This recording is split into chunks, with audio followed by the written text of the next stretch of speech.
everyone, just wanted to do a quick tutorial on white balance. I've had some folks with some questions about white balance, so I just want to go over it real quick and kind of simplify it for you. White balance is basically the color temperature of light. If we want to get all technical, it's in degrees Kelvin, if you can remember that from your science classes from ages ago, especially for me, ages ago. So you can tell that the lower Kelvin temperatures would represent the warmer tones, the incandescent light bulb, the candle, dawn and dusk. And when you get into the higher numbers, you're talking about much more bluer or cooler tones. So what does this mean when you're taking pictures? Basically, it means the difference between having an image that is too yellow, too blue, or just right. And this is a setting that you can make within your camera. You can do it before every photo, or you can just leave it on auto for a while. There are several choices that you can make. There's daylight, cloudy, shade, tungsten, fluorescent, flash, and custom, where you can set up your own Kelvin temperature. This is something that I have to use when I'm shooting infrared. You can pick one of these predetermined ones, set up your own.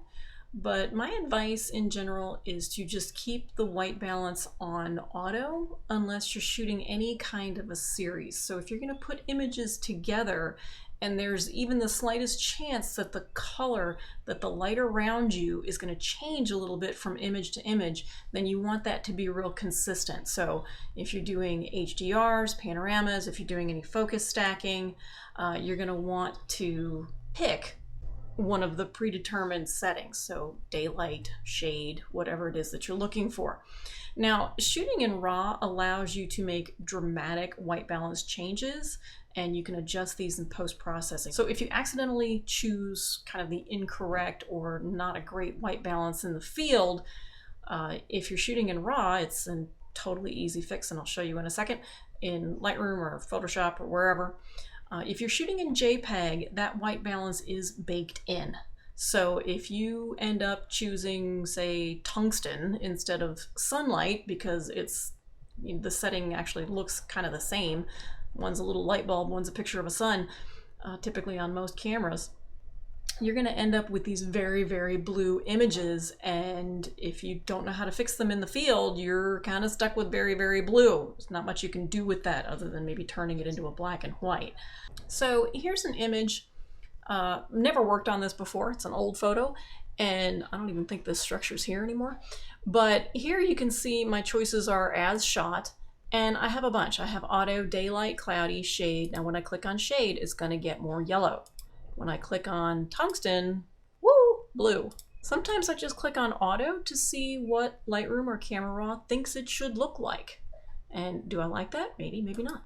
But what I wanted to show you with a raw image is you can take this temperature slider and drag it all the way to the right and all the way to the left.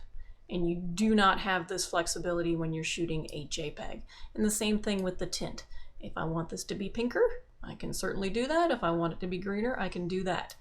So a lot of times I will come in and I will do some subtle adjustments to the temperature and the tint in order to get the color looking the way that I want. And I'll typically do that before I start making any other major global changes.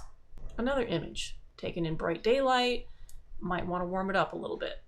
So just take that temperature slider, drag it to the right.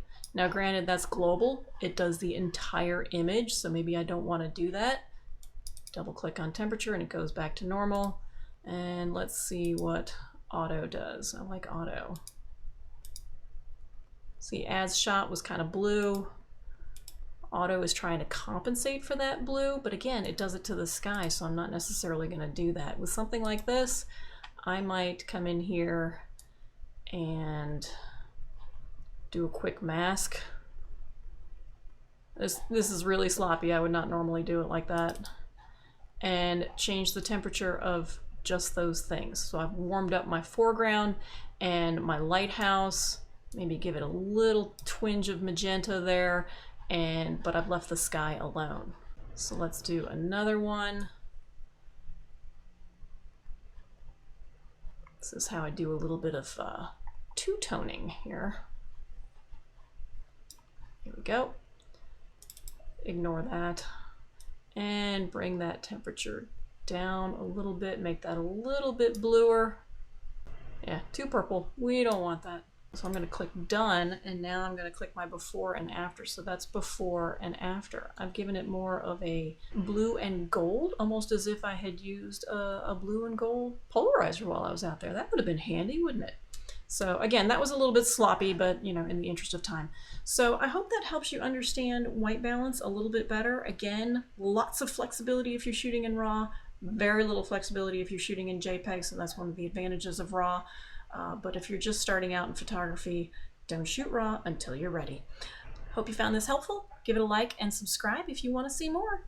Have a great day.